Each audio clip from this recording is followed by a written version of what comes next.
ओम नमः सिद्धेभ्यः। एष सुरासुरमणिसिन्धवन्दितं धोदघादिकं ममलं प्रणमामि वर्धमानं तीर्थं धम्मस्कतारं शेषे पुण्यतीर्थहरे ससौव सिद्धे विशुद्धस्वभावे समणेयणानदंसं चरित तव वीर्यायारे ते सौवे समगं पतेगमेव पतेगं वन्दामि अवट्टन्ते अर्हन्ते मानुषे कीर्ते किच्चा अरिहन्ताळं सिद्धाळं त्रहिणमो गणहराळं अज्जावैवगाळं साहूलं चैव सौवेसिं तेसिं विशुद्धदंसं प्राणपहाणासमं समासेज्य उपसंपयामि सम्मं जतो निर्वाणसम्पत्ति। प्रवचन सार परमागम ज्ञान तत्व प्रज्ञापन महाधिकार गाथा 69 पृष्ठ 123। देवद जदि गुरु पूजा सुचेव दानमिवा सुशीलेषु उपवासादिषु रत्तो सुहोव ओ गप्पगो अप्पा। सामान्य रूप में इस गाथा का परिचय कोई भी पढ़ के दे सकता है कि यह शुभोपयोगी आत्मा कौन है, उसका परिचय यहाँ दिया जा रहा है। और जो इसका यदि अर्थ करेगा वो बिल्कुल यही करेगा। पहले दिन हम भी अभी सामान्य लेते हैं, बाद में हम इसको बताएंगे कि ये गाथा यहाँ दी क्यों, पिछली और अगली गाथा से इसका लिंक क्या है। भाई ये तो अधिकार जब केवल ज्ञान का अधिकार है तो उसमें शुभोपयोग की बात करना इसका क्या औचित्य है, क्यों किया गया, ये विषय क्यों लिया गया। जब तक हम ये नहीं पहचानेंगे तब तक आप तय जानना कि आप इसको प्रॉपर नहीं समझ पाएंगे। पर जो इसके शब्द हैं उनसे तो हम कुछ परिचित हैं, तो पहले इनका अर्थ तो कर लें, ठीक है ना।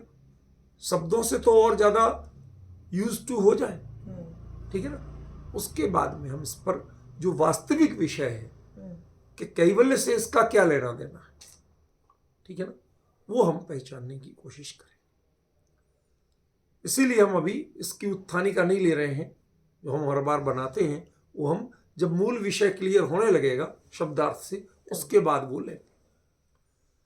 देवद जदि गुरु पूजासु।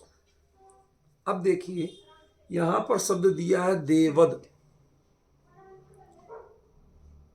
अब ये देवद क्या है ये हमें विचारना पड़ेगा, क्योंकि हमारे यहाँ मूल में पिछली गाथा में भी वीतरागी को तो अकेला देव कहा था, देवद नहीं, देवद तो दूसरे पक्ष को कहा था, ठीक है ना। इसी प्रकार यहां पर शब्द दिया है यति, जदि माने यति, ठीक है ना। अब ऋषि, मुनि, यति और अनगार, ये चार क्लासिफिकेशन, चार वर्गीकरण चतुर्विद संघ के कहे। ये जो मुनि आर्य का सर्व ये बाद की बेकार की बातें हैं, ये संघ का स्वरूप ही नहीं। संघ का स्वरूप तो ऋषि, मुनि, यति और अनगार। उनमें तीसरे नंबर पे आता है यति। तो आचार्य ने किसका नाम लिया? यति का। फिर इसके बाद में गुरु। अब शास्त्र तो आया नहीं, पॉइंट समझ रहे कि नहीं समझ? शास्त्र तो आया नहीं, और यति जब कह दिया तो फिर गुरु कहने का क्या मतलब, कि यति गुरु नहीं होते क्या? पॉइंट तो आपको समझना तो पड़ेगा। पहले छोटे छोटे मूल अर्थ एक एक शब्द मात्रा से समझो तो सही कि आचार्य कह क्या रहे हैं। जब इसे क्लियर कर पाओगे तब तो आगे के असल में अभिप्राय क्या है और गुणता क्या है तब समझ में आएगी। अब आप मूल चीज ही नहीं समझना चाहते तो आगे का पकड़ में क्या आएगा, ठीक है ना। तो पहली समस्या क्या उत्पन्न हुई कि यदि माने तो यति हो गया और गुरु माने गुरु हो गया। ठीक है ना? तो अब असलियत क्या है इसकी, ये बताओ। यदि दोनों ही गुरु है, जैसे देवशास्त्र गुरु में हम कहते हैं, तो अर्थ तो विचारना पड़ेगा कि दो दो एक बार एक साथ क्यों कहे और शास्त्र को क्यों गायब कर दिया। समझ रहे ना? क्या जिनवाणी के स्वाध्याय या शास्त्र में रमने वाला उपयोग वो आत्मा शुभोपयोगी नहीं है? तो यहां क्यों? हमें तो सारा फोकस कुंद कुंद के कथन पे करना है और दुनिया क्या कहती है उससे हमें कोई मतलब नहीं रखना। ठीक है ना? तो समस्या तो समझ में आई। अभी तक यदि पढ़ते, हाँ आप तो अंदाज से ठोक देते देव शास्त्र गुरु पर उन्होंने देव यति और गुरु का, देव शास्त्र गुरु नहीं कहा। समझ रहे कि नहीं समझ रहे? तो शब्द पे अभी डिटेल में हम जाएंगे। पहला दिन तो हमारा सिर्फ मूल विषय के एक एक शब्द से स्पष्टीकरण में बीतता है। तो रूपल बहन, पहला समझ में आई बात कि यहां पर आचार्य देव ने मुनि धर्म के दो दो पद ले लिए। अच्छा, गुरु कोई पद ही नहीं, पहले पॉइंट समझना। ऋषि मुनि यति अनगार, इनमें गुरु नाम कहीं नहीं। सभी गुरु हैं। समझ गए ना? नहीं, सभी गुरु हैं कि नहीं है ये तो आप कह रहे हो, ये आपको रूढ़ी पड़ गई है। लेकिन कुंद कुंद क्या यही कहना चाहते हैं? तो फिर यति अलग से क्यों कहते हो? हमारी बहुत एक वो आदत है, हम बड़ी जल्दी रिएक्ट करते हैं। पहले उसको मैं कहां ध्यान दिलाना चाहता हूं, पहले उसे समझने की कोशिश कर। आचार्य का दृष्टिकोण क्या है उसको पकड़ने की कोशिश कर। ठीक है ना? यदि सभी गुरु हैं तो फिर यति अलग से क्यों कहा? गुरु शब्द भी यहां कहा और चार में गुरु शब्द कहीं नहीं। ठीक है ना? मुनि शब्द तो है लेकिन गुरु शब्द नहीं। ये सिर्फ पूजा प्रसंग में ही ये शब्द प्रयोग होता है। गुरु, देव, शास्त्र, गुरु, अंतर समझ रहे कि नहीं? तो जब अकेले उसमें प्रयोग होता है, बाकी कहीं जो मुनि धर्म संबंधी शब्द हैं उनमें कहीं गुरु शब्द ढूंढ के लाओ। ऋषि मुनि यति अनगार हो गए। ठीक है ना? जो भी हैं, जितने शब्द मिले आप शांत मन से ढूंढिए। श्रवण हो गया, पढ़ा कि नहीं पढ़ा श्रवण इतनी बार? ठीक है ना? उनमें गुरु शब्द कहां पढ़ा आपने? मतलब मैं आपको सोचने के लिए मौका दे रहा हूं। हम लोगों में कमी क्या है? हम मूल चीज को सोचते बहुत कम है, विचार बहुत कम करते।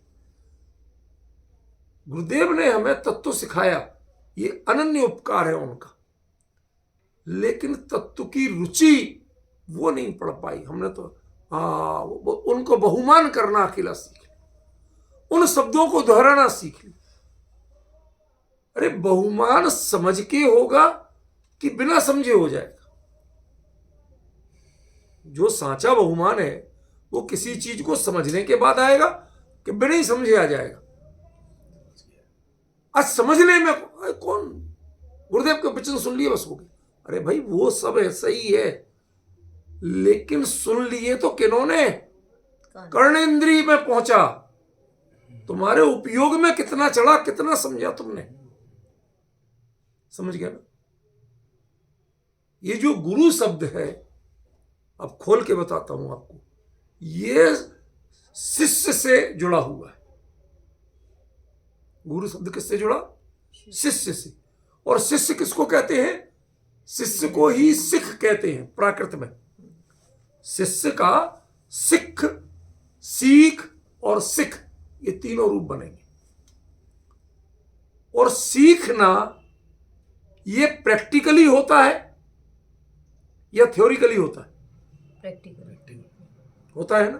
बिल्कुल सही कहा, सही कहा ना आपने सोच समझ के। तो यदि वो सीखने का नाम है तो गुरु किसका नाम हुआ? जो सिखाए। उपदेश दे, उसका नाम गुरु नहीं। जो चाहे चर्या से सिखाए, चाहे शब्दों से सिखाए, चाहे संकेत से सिखाए, जिस किसी से जो सीख चुका और सिखाए, तभी तो आपका गुरु शिष्य संबंध होगा। तो सीखने वाले ही शिष्य हैं और सिखाने वाले ही गुरु हैं। आज विचार करिए, कितने सीखने वाले और कितने सिखाने वाले हैं। पूजने वाले और पूजने वाले तो हो गए हैं आज, लेकिन सीखने और सिखाने वाले कहां हैं? जो सो कॉल्ड सिखाने के नाम पे चर्चा समाधान या पता नहीं किस किस के नाम पे जो चल रहे हैं, उसमें 80% सिद्धांत विरुद्ध बातें हो रही। सब स्वयंभू सर्वज्ञ बन रहे हैं। ये मैं बड़े जिम्मेवारी से कह रहा हूं। आपको यदि चाहिए तो ले, कोई समझदार व्यक्ति हो, शास्त्र का अभ्यासी, लेके बैठे और एक एक का मैं प्रमाण निकाल के आपको बता दूंगा। इतनी दृढ़ता के साथ कह रहा हूं। लोगों को खुद पता नहीं, सीखना चाहते नहीं, सुनने का एक आदत पड़ी है, चलो सुन लिया, इतने ही में बहुत। एक आदत जड़ दी। मैं तो कई लोगों को रिस्पॉन्स ही नहीं देता, जिन्हें खाली पूछने की आदत। अरे भाई क्या कहा, कुछ समझा, कुछ विचारा नहीं, थोड़ा ये बताइए, थोड़ा वो बताइए। क्या समझ रखा आपने? पहले थोड़ा गंभीरता का भाव लाओ, गहरे उतरने की अभ्यास करो। क्या सीखा आपने, कोशिश तो करो। वो एक शब्द नहीं। हमारे यहां सर आपने ये तो बताया, अब फला इस चीज को बताइए। मुमुक्षुओं के बीच में जाइए, इस विषय में आपका क्या है, दृष्टि के विषय के बारे में आपका क्या ख्याल है? ख्याल होता है दृष्टि के विषय में? ये ख्याल का विषय है क्या? कुछ ना कुछ बोलना, सामने वाले को टटोलना, मानो दोनों एक दूसरे को परख रहे हैं, तू कितने पानी में और तू कितने पानी में। ना कोई सीखना चाहता है और ना कोई करुणापूर्वक सिखाना चाहता। ये पंडिताई कहां लेके जाएगी आपको, ये बताओ मुझे। आचार्य ने यहां जो शब्द प्रयोग किया वो खास तौर पे हमारे धर्म में पूज्यपना यदि किसी में है, पूजा किसी की जाए तो उसकी की जाए जो आपको सिखाए। वो गुरु होगा। जो आपको सिखा ही नहीं सकता वो गुरु नहीं। और आप सीख नहीं पाते तो आप शिष्य नहीं। थोड़ा थोड़ा विचार करने का अभ्यास डालो। लोगों कहने को तो बहुत आसान है, अरे साहब वो तो बड़ा कड़क, अरे कड़क और मुलायम ठीक है। शुगर कोटेड यदि दवाई को कर दिया जाए तो दवाई का स्वाद बदल जाता है क्या? जो कड़वी है ना अंदर, वही ठीक करती है, शुगर कोटिंग ठीक नहीं करती है। ठीक है ना? इसलिए इन फॉर्मेलिटियों में मत जाओ, ये चमड़े की जुबान की स्वाद में मत जाओ। भवरोग की जो औषधि है वो तो खरी ही होगी। समझ में आया ना? तुम्हें अनादिकाल से विपरीत संस्कार पड़े तो वो कड़वी लगेगी। इसमें तुम्हारा कोई दोष नहीं है, और दोष सारा तुम्हारा है, क्योंकि तुमने ये बात में आज तक रुचि नहीं ली, सीखने की कोशिश नहीं की। जो सीखे उसके लिए गुरु होता है, जो सीखते ही नहीं है उन्हें गुरु कहां है दुनिया में? कोई गुरु ही नहीं। समझ में आया? लोग कहते हैं आप स्वामी जी को गुरुदेव क्यों कहते थे? अरे भाई क्या हुआ? जिस समाज में वर्तमान योग के किस्से कहानी के अलावा तत्व ज्ञान की चर्चा नहीं होती थी, कोई सुनने समझने को तैयार नहीं था, सब मुनि धर्म की ऊंची भूमिका की बातें हैं। अरे तो ऊंची भूमिका में पहुंचोगे कैसे? पहले नीचे से उठोगे जब तो ऊपर पहुंचोगे, कि यहीं पड़े पड़े ऊपर पहुंच जाओगे? मर के ऊपर पहुंच जाते थे जीते जी, किसी ने अपने आप को अपडेट नहीं कर पाया। उन्होंने पहली बार सिखाया। हमने तो इस भाव से कहा कि हमने कुछ सीखा तो उन्हें गुरु कह दिया। जिनाम नाम में गुरु है कौन? यदि आप पदों पर ढूंढेंगे तो गुरु कोई पद नहीं।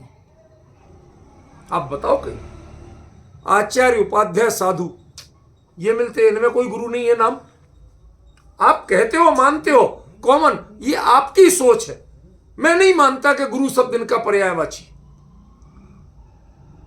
गुरु माने जो सिखाए करुणापूर्वक, और सिखाए किसको?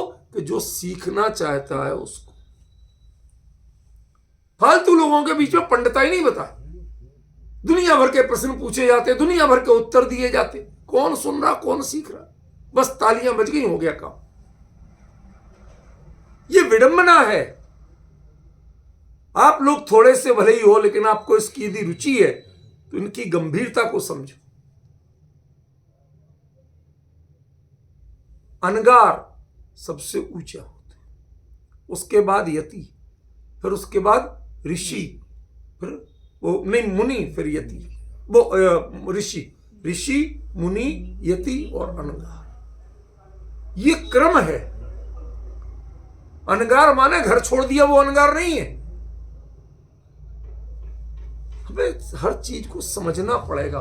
उनमें से तीसरे लेवल के जो हैं, उन यति को यहां स्थान दिया और साथ में गुरु का स्थान दिया। ये गुरु क्या है? जब यति हो गए तो क्या वो गुरु नहीं हुए? अब डिफरेंस समझ में आ रहा कि मैं क्या कह रहा हूं? आचार्य क्या कहना चाहते, मैं क्या कह रहा हूं? मैं तो कुछ भी नहीं कह रहा। मैं तो वो बता रहा हूं कि आचार्य क्या कहना चाहते।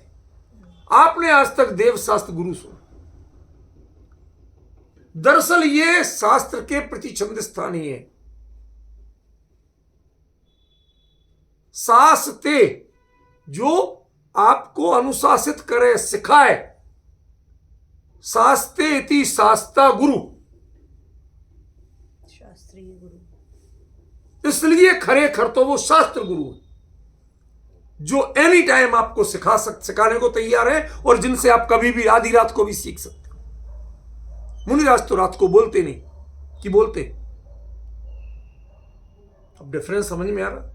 बातें छोटी छोटी हैं पर गहराई पकड़ में आ रही। बहुत बड़ा अंतर पड़ रहा है, ठीक है ना? अभी खुलासा होगा, अभी तो शुरुआत हुई है। पहले दिमाग में जो जंग लगी है ना, उसमें थोड़ी सी जंग तो छूटना चाहिए। पुर्जे तो काम करना शुरू करें जब तो मैं आगे बताऊं, ठीक है ना?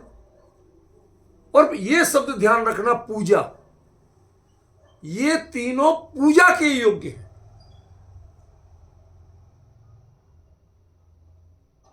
ये सामान्य सम्मान के योग्य नहीं है, बहुमान की बात नहीं है, बाकायदा पूजा।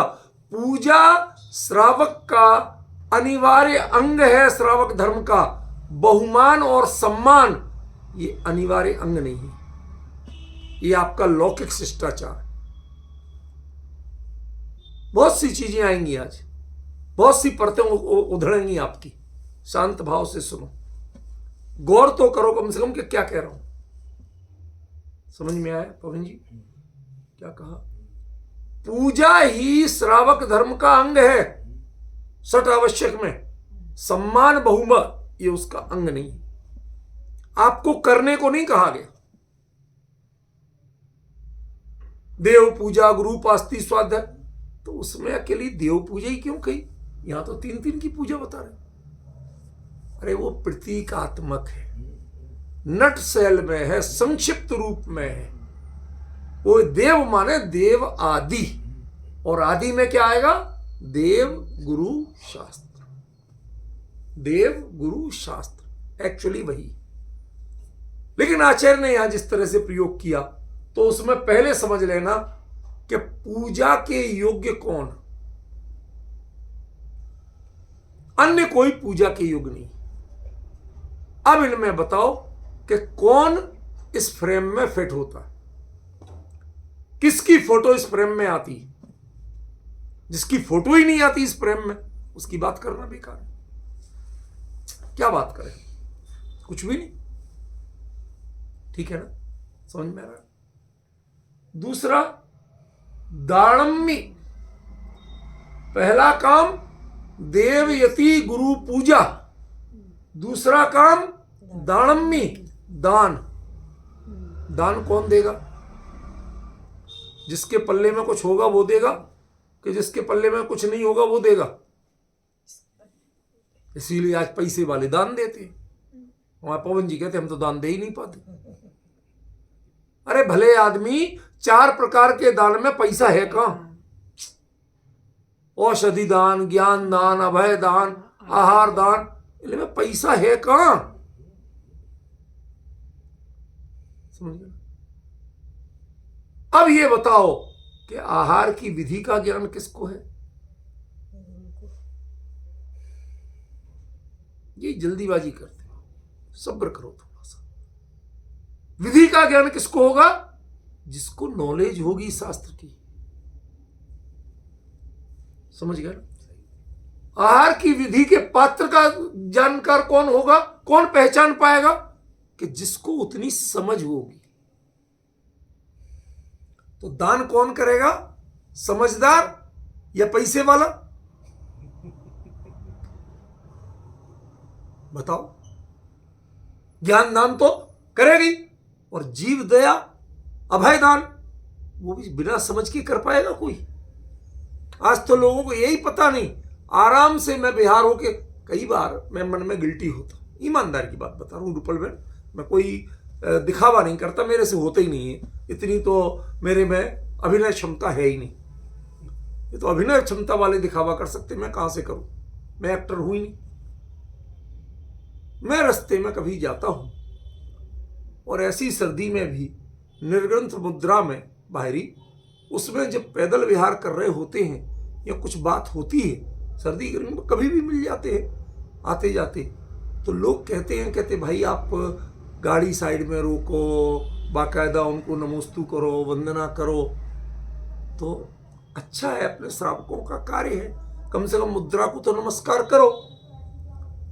मैं भी कहता हूं भाई साहब आप ठीक कह रहे हो, पर एक थोड़ी सी चीज मेरी सुन लो,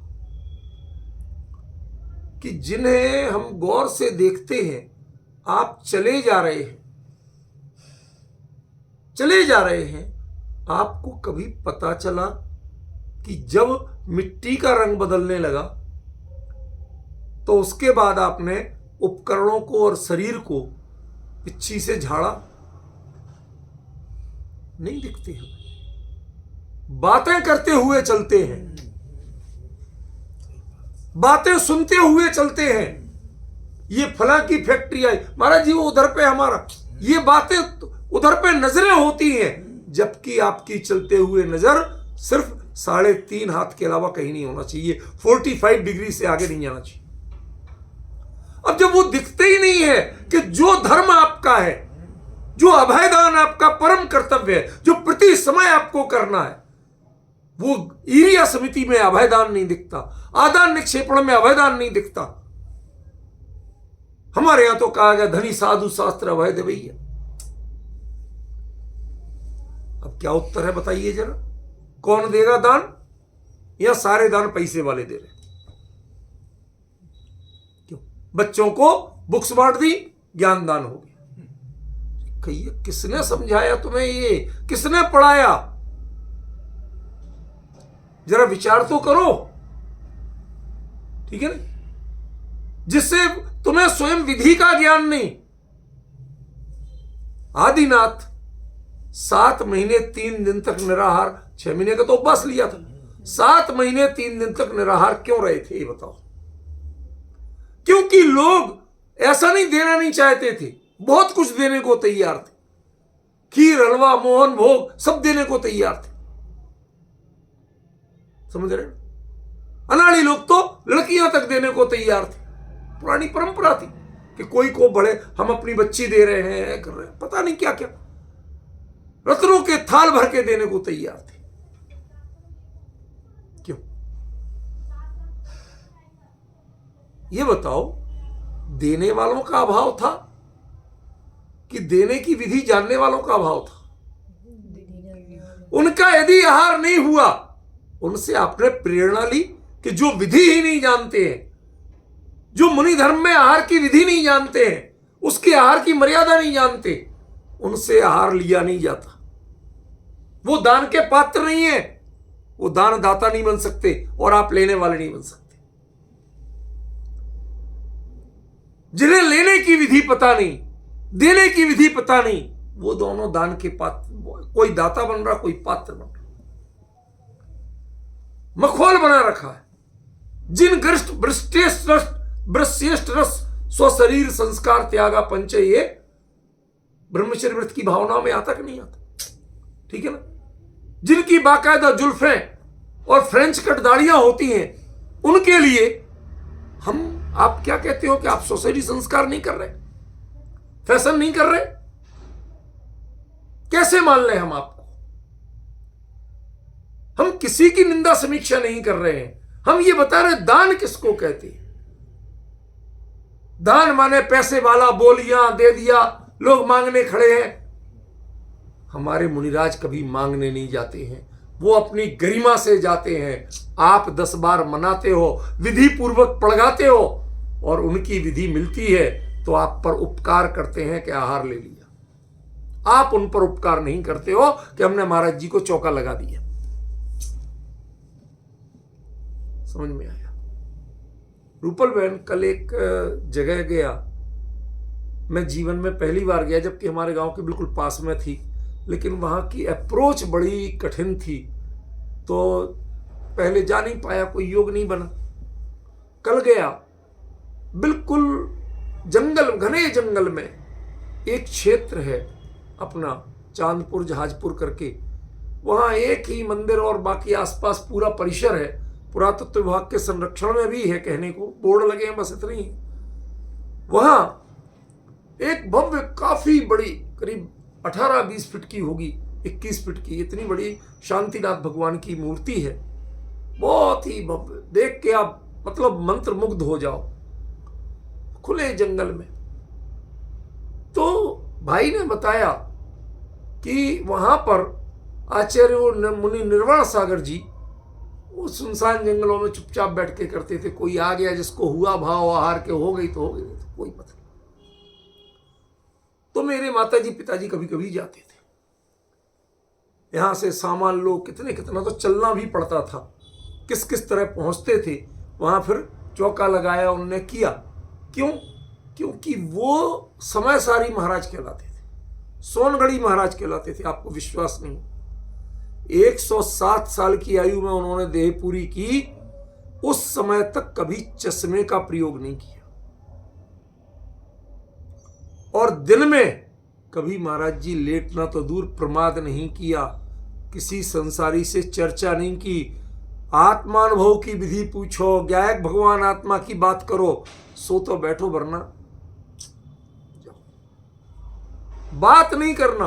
पूरे दिन बैठ के मैंने अपनी आंखों से देखा, उदयगिरी जो है ना विदिशा के पास, जहां शीतलनाथ भगवान के 4 कल्याण का क्षेत्र कहलाता है, वहां मैंने खुद अपनी आंखों से देखा। आते हुए पता चला तो मैं रुक गया, सिर्फ समय सार लिए अपना स्वाध्याय करिए।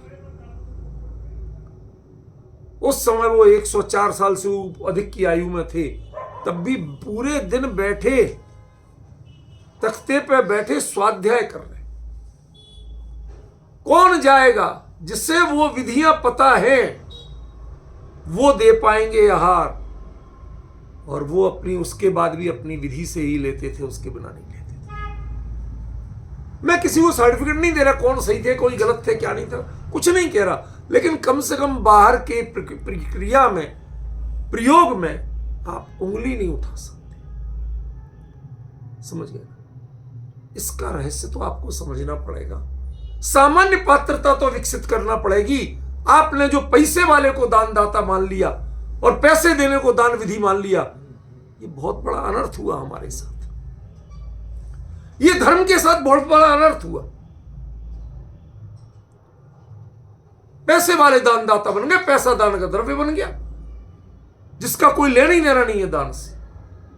इसलिए ध्यान रखना, अभी पूजा का भी खुलासा संकेत ही में हुआ है, होगा, दान का भी खुलासा संकेत में हुआ है, होगा, और उसके बाद में वाह सुशीलेसु, ये तीसरी स्टेज ले आए। वाह, उसमें थोड़ा पार्टीशन डाल दिया। सुशीलेशु, सदाचरण, शील, शील और सदाचरण, इनमें बहुत बड़ा अंतर है। कोई व्यक्ति जीवन भर बाजार का ना खाए तो त्यागी हो गया। एक सज्जन मिले, भाई साहब पिछले 5 साल से आलू नहीं खाए। हमने की त्याग है क्या? त्याग नहीं की। डिफरेंस समझ रहे? दोनों बातों का मैं क्या संकेत करना चाहता हूं? कहां अंतर आ रहा है हमारे विचार में, हमारे चिंतन में, हमारे जीवन में? यह सुशील शील स्वभाववाची है। जब आपके अंतरंग परिणति बदलती है उसको असली सदाचार कहते हैं। और आप बाहर में कुछ ये पकड़ा, ये छोड़ा, इतनी प्रतिमा, उतनी प्रतिमा, क्या तमाशा बना रखा। समझिए, हमने फला प्रतिमा, अरे प्रतिमा उदय प्रतिज्ञा को भयो प्रतिमा ताको नाम। आपके अंदर में उन भावों से विरक्ति का भाव आ गया, उन कार्यों से विरक्ति का भाव अंतरंग में जगा, तो उसका नाम प्रतिमा है। रूपल बहन पढ़िए, कभी सुनिए, विचार कीजिए क्या कह रहे हैं, समझ में आ रहा है? उदय प्रतिज्ञा को भय, अपने अंतरंग में ऐसे भाव, इतनी परिणति बदल गई। बताइए किस किस की परिणति अंतरंग से बदली और किस किस ने ऊपर से चदरिया ओढ़ी? सब ऊपर से ही हो रहे हैं। समझ रहे ना? किसके अंतरंग से वो विरक्ति प्रकट हुई है? महाराज जी प्रतिज्ञा प्रतिमा दे दो, वो भी एक मिले तो ऐसी बातें कर रहे थे। अब तुम 2 प्रतिमा ले लो, बहुत दिन से एक में हो। क्या है? तुम देने वाले कौन हो, वो लेने वाली कौन है? प्रतिमा जो है वो प्रकट होती है अंतरंग से, किसी से ली नहीं जाती हो, दी नहीं जाती है। पर आजकल यही सारा व्यापार चल रहा है। किसको सुशील कहते हो आप? रोटी पानी खाने पीने की चीजों में कुछ से आप और तुम्हारा भी त्याग किया। क्या हो गया भैया? जीवन भर फिर क्यों गाते हो कि हमने तो ये भी छोड़े, हमने तो वो भी छोड़े? क्यों गाते हो? शर्म तो करो थोड़ी। जिस चीज का त्याग होता है उसका नाम भी स्मरण नहीं किया जाता, उसका विचार तक नहीं किया। और आपको गर्व पूर्वक त्याग है, स्मरण है, और गर्व से कहते हो मैंने इसको छोड़ा। किसको छोड़ा भैया? नाराज नहीं हो तो मैं एक बात पूछ लूं। किसी ने कभी कहा कि मैंने बकरा काटना छोड़ा, मैंने कोठे पे जाना छोड़ा? एक हाथ बोलो।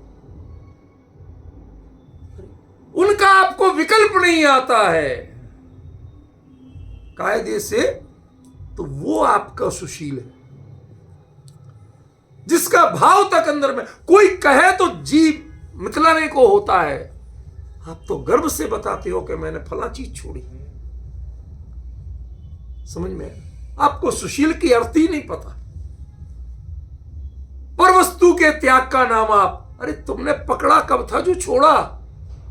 वो तो पर थी, भिन्न थी, जाती भी थी तो पड़ोसी में जाती थी, तुम में नहीं जाती थी। यदि कुछ खाते भी थे तो कहां जा रहा? पुद्गल में जा रहा। पुद्गल का प्रणमन पुद्गल में ही हो रहा है, समर्पण। आत्मा में कहां हो रहा था? आत्मा में तो मात्र तृष्णा का, गृद्धता का वो परिणाम हो रहा था। वो आपसे छूटा क्या? परिणति बदल गई। पहले भोग की तृष्णा थी, अब मान की तृष्णा हो गई। पहले भोग की लालसा थी, अब मान की लालसा हो गई। लालसा नहीं छूटी आपकी, छूटना तो लालसा चाहिए थी, उसका नाम सुशील था। रूपल बहन जरा विचार तो करना पड़ेगा। यदि हम लोग विचार नहीं कर पाए तो फिर किससे अपेक्षा करें? कौन विचार करने को बैठा है? समझिए, आचार्य ने क्रम से दिया और लास्ट में क्या दिया? यहां तक तो त्याग की बात है बाहरी। पहले दान, दान के बाद त्याग, उसके बाद उपवासादिशु, उपवास आदि में। उपवास माने स्वरूप के समीप वास। क्या छोड़ा ये वो कहते ही नहीं। रोटी छोड़ने को उपवास जो मानते हैं वो तो नितांत ही अनाड़ी हैं, अनभिज्ञ हैं। क्या कर रहे हो? आज अपने घर में रह रहे, तो कहां कहां नहीं जाओगे? कहीं नहीं जाएंगे भाई, कह रहे ना घर में रह रहे।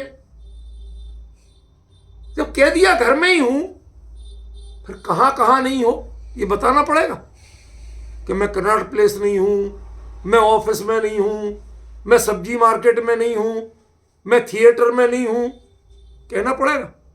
कह दिया ना भैया आज का मेरा एड्रेस कि मैं अपने घर में हूं। आज का आपका क्या शेड्यूल है महाराज जी कि मैं अपने अपने निकट रहूंगा, बस इससे बाहर जाने का मेरा कोई। क्या छोड़ के होता उपवास कि जितने विकल्प हैं पर के उन सब के विकल्प छोड़ के होता है। किसी रोटी की पहचान नहीं है उपवास में, लेकिन हमने उसी को मान लिया उपवास। बताइए गलत कह रहा हूं? इनके सुशील के बाद है, त्यागों के बाद है उपवास। अब ये छूट गया तो रहोगे कहां? वो आता है ना, बताना नंदीश्वर की पूजा के लास्ट में, यह अर्घ कियो निज हेत, देखो इनको याद रहता बहुत अच्छा, यह अर्घ कियो निज हेत तुमको अर्पित हो। काय को छोड़ रहे? यहां त्याग है ना, ध्यानत कीनो शिव खेत भूमि समर्पित।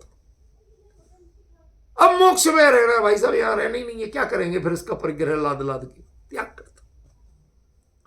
त्याग के बाद पहले उपवास भी तय करो, कहां रहोगे, नया एड्रेस तो तय करो। समझ में आया? इनमें रत्तो जो लगा हुआ है, तन्मय है, रंगा हुआ है। एक विचित्र कहावत चलती है रूपल में, सुनना और विचारना। जिस कपड़े का रंग कच्चा होता है वो उससे छूट तो जल्दी जाता है, लेकिन जिस कपड़े में लगता है उससे नहीं छूटता।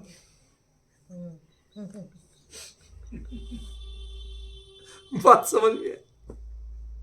जो लोग इस तत्व को लेना नहीं चाहते हैं उनके लिए चित्त पे यदि ये चढ़ जाए तो उनसे तो नहीं छूटता, और जो रोज रंगते रहते हैं अपने चित्त को, उनका जब जब पानी में डालता जब तब छूट जाता। इसलिए मैं ऐसे लोगों के बहुत ज्यादा फेवर में नहीं हूं कि जो रोज आपकी जय जयकार करते हैं। अरे नहीं माना था, नहीं माना था, अब मानेंगे। जिस दिन मानेगा वो खरा मानेगा। समझ में आया? नहीं लेना चाहता था, नहीं रंगना चाहता था, लेकिन उस पर यदि छूट के भी लग गया तो वो तो पक्का हो गया और आप उतर के कच्चे रहे। यह रत्तों की बात है। जिसका रंग चढ़ के उतरता नहीं है, यहां तो रोज ही उतरता रहता। समझ गए? देखो एक एक शब्द में गहराई है। अभी तो शब्दार्थ कर रहा हूं पवन जी, कुछ नहीं कर रहा, कोई इसमें विशेष व्याख्यान नहीं कर रहा। अभी तो एक एक शब्द में दिशा क्या है आचार्य की मात्र संकेत में बता रहा हूं। ऐसा जो आत्मा है वो शुभो ओग पगो, शुभ उपयोग में पगा हुआ है। पगना तो समझते हो, शकरपारा भी पगता है और गुलाब जामुन भी पगता है। चाशनी में दोनों डाले जाते हैं।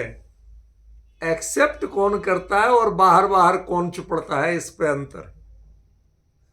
आपका जो शुभपना है उपयोग का, वो उपयोग के अंतर में प्रविष्ट होता है या उपयोग के बाहर में दिखाई देता है। तय तो आप ही को करना पड़ेगा, कोई दूसरा तय नहीं कर सकता। केवल ही जानते हैं लेकिन तुम्हें बताने नहीं आएंगे। क्यों? क्योंकि वो तुम्हारी चिंता कब कर रहे हैं। तुम्हारी चिंता तो क्या, तुम्हारा चिंतन तक नहीं करते हैं। कर ले तो केवल ही नहीं हो सकते। इसलिए उनसे वो जानते हैं, बात दूसरी है, पर उनसे आशा मत करो कि वो तुम्हारी पोल खोल देंगे। अपनी पोल तुम्हें खुद खोलना पड़ेगी। क्या कह रहा हूं आज, ये शब्द बहुत गंभीरता से ले लेना।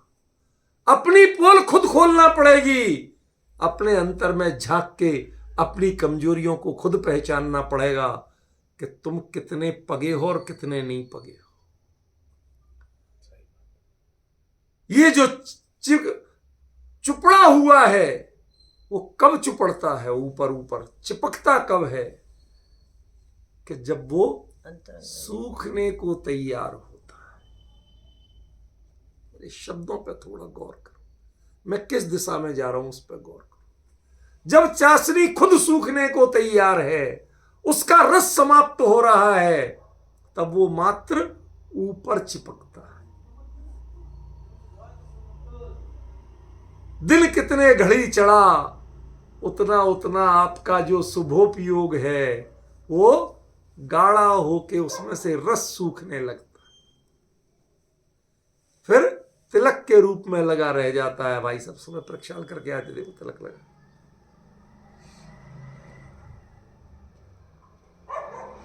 रस खत्म हो जाता है, बाद में रस भोजन में होता है, व्यापार में होता है, नौकरी धंधे में होता है, सब में रस होता है।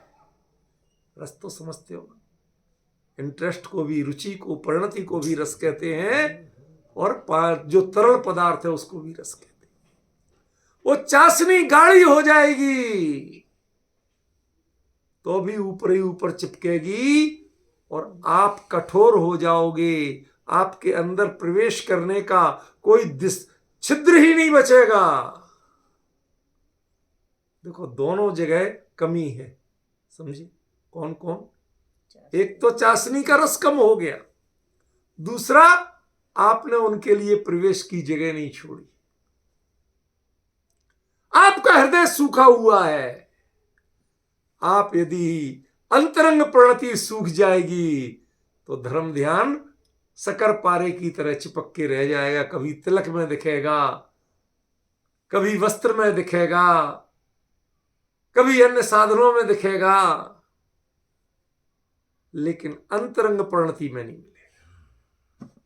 आचार्य ने क्या कहा, सोहो वो उपयोग अपगो, वो शुभ उपयोग में पगा हुआ। आत्मक शब्द है, यद्यपि आत्मक कौन है, जिसने उसको आत्मसात कर लिया, एब्जॉर्ब कर लिया। कौन कौन एब्जॉर्ब करता है? ये कपड़ा गीला होता है कि नहीं होता? पूछ रहा हूं, कपड़ा गीला होता है कि नहीं होता है? अरे कपड़ा पानी में डाल दो तो गीला होता है कि नहीं होता है? फर्श पे पानी फैला हो और सूती कपड़ा डाल दो तो वो उसको एब्जॉर्ब कर लेता है कि नहीं कर लेता है? ठेंगा कर लेता, कुछ नहीं करता। जरा डाल दो सूख के रह जाएगा, कोई पानी का अस्तित्व पता नहीं चलेगा। लेकिन रसगुल्ला को जितना चाहे सुखा लो, उसकी मिठास छीन सकते हो। चाशनी में डुबोया क्यों था? मीठा होने के लिए। रस सूख जाए पर रस नहीं सूखता है, रस नहीं मिटता है, स्वाद वाला रस नहीं मिटता। बिल्कुल सही कहा, समझ में? वो रस नहीं मिटता है, दिखने वाला रस बाहर में। आपके दर्शन और प्रदर्शन का यही अंतर है। कौन चीज आपकी प्रणति में बस गई तो दर्शन है, और जो चीज आप दुनिया को दिखाते हैं वो प्रदर्शन है। तत्व ज्ञान आपका प्रदर्शन है या दर्शन है? जरा विचार कर लो।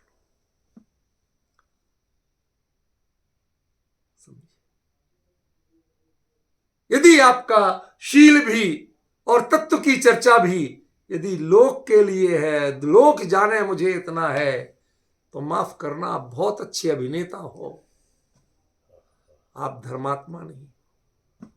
अभी 2 ही दिन पहले लिखा था मैंने, सुबह आपने पढ़ा होगा। क्या क्या परिणति का फर्क आ रहा है, क्या अंतर आ रहा है, उसको पहचानो। अरे शुद्धोपयोग की बात नहीं है, शुद्धोपयोगी के लिए पगना नहीं पड़ता है, वो तो स्वयं पगे का नाम शुद्धोपयोग होता है।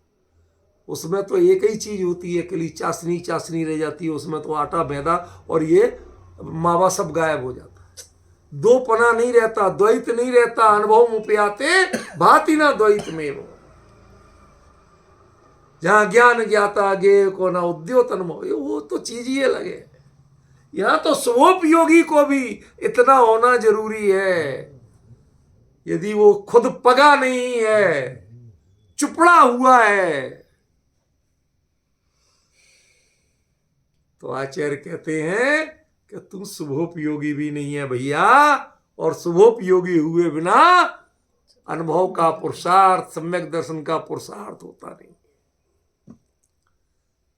जो खरे कर विशुद्धि लब्धि है, देशना की पात्र कौन बनाती है आपको? कि वो शुभोपयोग की प्रणति ही तो बनाती है। ये है शुभोपयोग।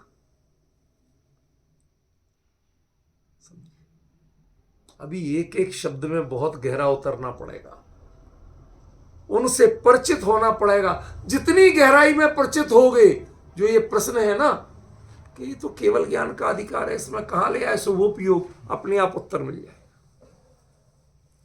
कोई हमें समझाना नहीं पड़ेगा आपको, आप खुद कहोगे आ गया समझ। ठीक है, पहले विचार तो करो क्या कह रहे हैं आचार्य देव। वो उसमें पगा हुआ है, तन्मय है, उसमें द्वैत नहीं है।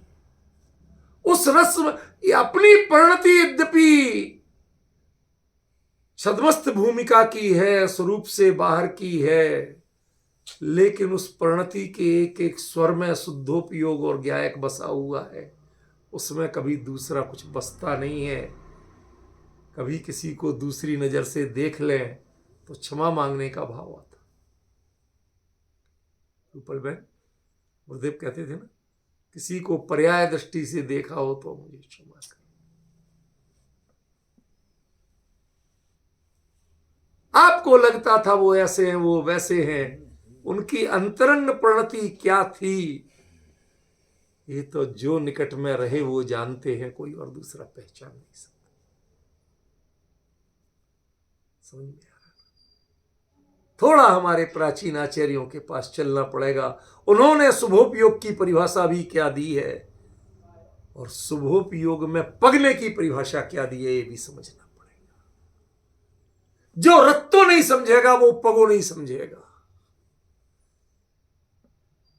वो कबीर हुआ ना, कबीर, वो लिखता है, वो अटपटी बातें लिखता था लेकिन बातों में दम थी उसकी, इसलिए आज तक हर धर्म हर जगह के लोग मानते हैं यार बात में दम तो है। वो कहता है, अनबूढ़े बूढ़े तेरे जेब बूढ़े सब अंग।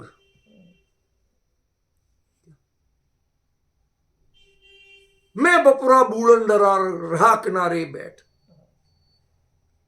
क्या क्या विचित्र बातें करता था, पर बातों में बड़ा दम था। अनबूढ़े बूढ़े, जो इसमें डूबे ही नहीं, तैरने के लिए पानी में नहीं उतरा, वो पानी में जरूर डूबेगा। क्यों? क्योंकि तैरना सीखा ही नहीं उसने, इस तत्व की गहराई में उतरने को तैयार नहीं है। किनारे कभी व्रत उपवास दर उधर की बातें, थोड़ा स्वाध्याय सुने, थोड़ा ये कर लिया, अब हमारा ही के टाइम है, आज तो हमारा स्वाध्याय छूट गया है। राम राम।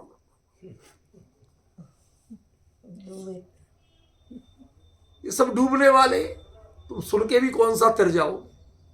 क्यों? तुमने जीवन में गिनती कर रखी, इतने काम करना, गिनती पूरी कर रहे, टिक लगा रहे, हाँ ये कर लिया ये कर लिया। अरे रमे तो कहीं भी नहीं, तन्मय तो किसी में हुए ही नहीं, रमने का टाइम नहीं था। हाँ गिनती पर। इसीलिए तो मैं कहता हूं कर्मोकार मंत्र पढ़ते हैं ना, वो गिनो मत, जिन मत में उसको विरोध किया है, निंदा की है, अंगुली गणना को दोष कहा है। अरे जिनके गुणानुवाद में, जिनके चिंतन में आप मग्न हो, हाथ जोड़ के उनके भावों में लीन रहो, गिनने की फुर्सत किसको है? घरों में तो कहते हैं लेडीज, गिन के मत खा, बच्चा बोल दे तो लड़ती है। और भगवान का नाम लेने वालों का मत में गिनते हो, अरे तुमने गिना नहीं यार, कैसे आदमी हो? अरे जितना मन लगे उतना लो ना भगवान का नाम, किसने रोका तुम्हें? पता नहीं क्या ये जो आडंबर जो लोगों ने बना दिए धर्म के नाम पे, तुम्हें ऐसा करना वैसा करना, कोई रंग में डुबोता है कि ये रंग नहीं पहना तो आपके लिए धर्म नहीं होगा, तुम्हें तत्व समझ में नहीं आएगा। अरे रंग से कब तत्व समझ में आया बताओ? यदि रंग शरीर के रंग से हो तो दक्षिण के जितने मुनिराजी हो वो तो श्याम वर्ण के थे सब, तो कृष्णलेस्या होगी क्या, या कपोतलेस्या होगी क्या? किन रंगों में उलझे पड़े हो आप?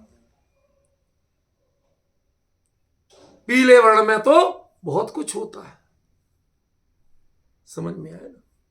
सुबह उगते सूरज का वर्ण भी पीला होता है कि नहीं होता? लाल पीला सब होता कि नहीं होता? पूजा के कपड़े भी पीले पहन लेते हो तो हो गए धर्मात्मा। और तुम्हें खुद को पी लिया हो जाए तो तुम पूरे पीले हो जाओगे तो हो गए धर्मात्मा।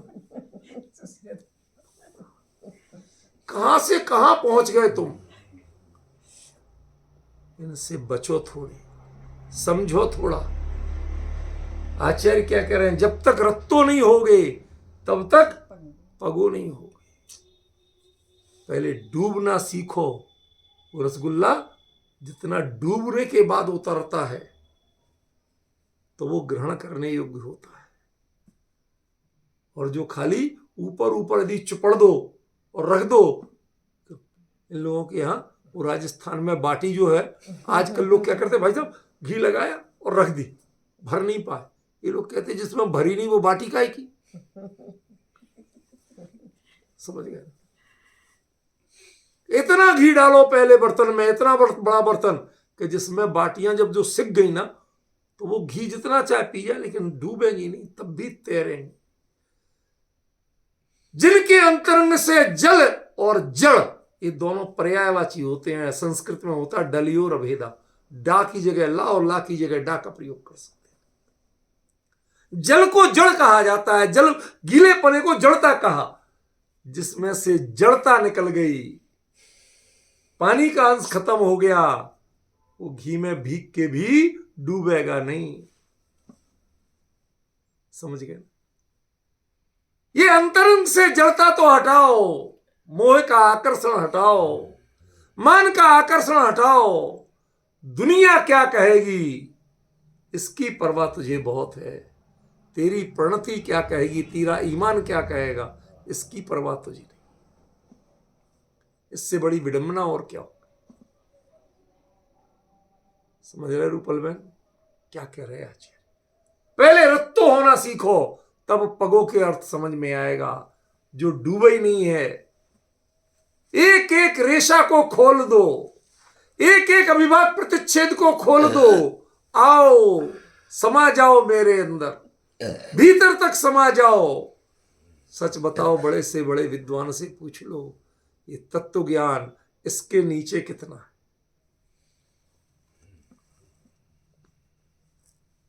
कितना है इसके नीचे, तो बताओ मुझे। बड़ी विडंबना है। मैं किसी पर कटाक्ष नहीं कर रहा हूं, मैं इसका अर्थ करने की कोशिश कर रहा हूं।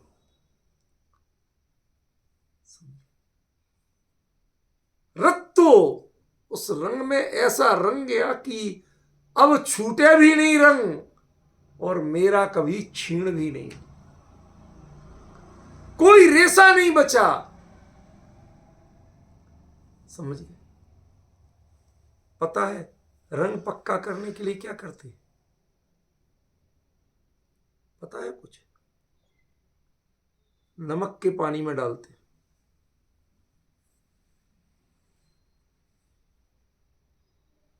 डालते ना? नहीं हो पता तो जान लो। ये प्योर नमक का पानी कोई पीना चाहता? समुद्र सारा नमकीन ही है। यदि वही पीने लायक हो तो फिर ये रेगिस्तान क्यों बने? पेड़ तक नहीं पीते उसको, उनके लिए भी बिना नमक का चाहिए। लेकिन जो रंग लगना है, ये जो नमक है ना, ये तुम्हारी चिकनाई छुड़ाता है। कुछ समझे? हाथ चिकने हो जाए तो लास्ट में नमक लेके यूं करते हैं, एक तरह से मांजते। दांत चिकने हो जाए, मुंह चिकना हो जाए तो जरा सा नमक लेके मांज लेते हैं, कुल्ला कर लेते तो सारी चिकनाई बेचैनी दूर हो जाती है कि नहीं? ये नमक किसका प्रतीक है? ये नमक उसका प्रतीक है कि एक रंग में रंग गए, अब दूसरा रंग चढ़ नहीं पाए हम पर, इसके लिए, और मेरा रंग छूट नहीं पाए, इसलिए जगत के संपर्क से हटाने वाली परत का नाम नमक है।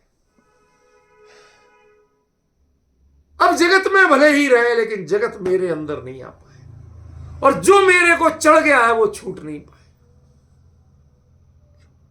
गुरुदेव को छोड़ के लोग सालों साल नहीं जा पाते थे, लेकिन प्रति क्षण उनके एक एक वचन आत्मधर्म आ जाता था, तो जैसे लॉटरी का टिकट आ गया। हमने देखा दुकान पे पिताजी आत्मधर्म डाकिया दे गया, अरे आत्मधर्म आ गया। अब पिताजी कहते, मेरे चाचा जी थे, उनको कहते, भैया तुम देख लो अब जो देखना। और वो कहते कि भैया आप पढ़ लो तो जरा हमें दे दे। मतलब दोनों जो व्यापार के केंद्र पे बैठे और दोनों को व्यापार अच्छा नहीं लगता। सोचो जरा, विचार करो। वहां बैठे जा नहीं पा रहे, लेकिन ये गुरुदेव ने इस बारे में ये बात कही, इसका बारंबार बहुमान बनता था। अंतर समझ रहे हो कि नहीं समझ रहे? वो जो रस लगा है संसार का खारापन, उसको पक्का तो करता था, उसको कच्चा नहीं कर पाता था। ये जग खारा लागे, सुना होगा लोग के भजनों में, नीति के वचनों में, सब कुछ मुझे खारा लागे, जिसके रंग में मैं रंगी हुई। मीरा कहती मैं कृष्ण के रंग में रंगी हुई, मुझे सारा जग खारा लागे। ऐसा नहीं है कि कोई कृष्ण जैसा सुंदर नहीं था, ऐसा नहीं है कोई वैसा समृद्ध नहीं था, लेकिन जो रत्तो जिसमें है उसके बाद सब कुछ खारा नहीं लगे तो तेरा रंग पक्का कैसे हो? रंग पक्का करने के लिए बाकी सब खारा लगना चाहिए। रूपल बहन, वो पगेगा कब कि रत्तों के बीच की एक कड़ी है, और वो कड़ी है कि यदि रत्तो हो गया तो बाकी सब खारा लगे। क्या ऐसा होता है हमें? हम इन कार्यों में लगे हैं, लेकिन बीच बीच में पूजन में यदि 5 मिनट लेट होने लगे, सबको घड़ी दिखती है, ऑफिस का टाइम दिखता है, बिजनेस का टाइम दिखता है, भोजन का टाइम दिखता है, सब दिखता है। इसका मतलब आपको ये जिसमें रत्न होना चाहिए था, रत्तो होना चाहिए था, वहां तो तुम्हें खारापन बस रहा है, और जो खारा लगना चाहिए था वो रत्तो हो रहा है। ये विडंबना है। इस विडंबना को पहचानो, इसके अंतर को पाटो। वो अपनी जगह रहे, ये अपनी जगह रहे, इधर का उधर नहीं मिक्स हो पाए। इस गहराई को पहचानो। मैंने रूपल बहन को कहा था, उन्होंने एक बार चित्र भी भेजे थे, ग्रुप पे डाले थे। महासागरों का पानी भी जहां कोई दीवार नहीं है, चट्टान नहीं है, कोई अवरोध नहीं है, फिर भी कभी मिलता नहीं है, वो भिन्न भिन्न ही रहते। ऐसे ही गायक की प्रणति, गायक के जो रत्तो हैं, तत्व ज्ञान में जो रत्तो हैं, उन्हें जगत खारा लगता है, इसलिए वो रस, वो रंग कभी उतरता नहीं है, वो पग पाते हैं। जो रत्तो ही नहीं हुए वो पगेंगे क्या? ख्याल में अभी इस गाथा में बहुत मर्म है। पहले तो इसी का चलाएंगे, फिर कैवल्य से इसकी संगति, जितना इसको खुलासा होगा वो अपने आप बैठ जाएगी। आज समय हो गया विशेष चर्चा।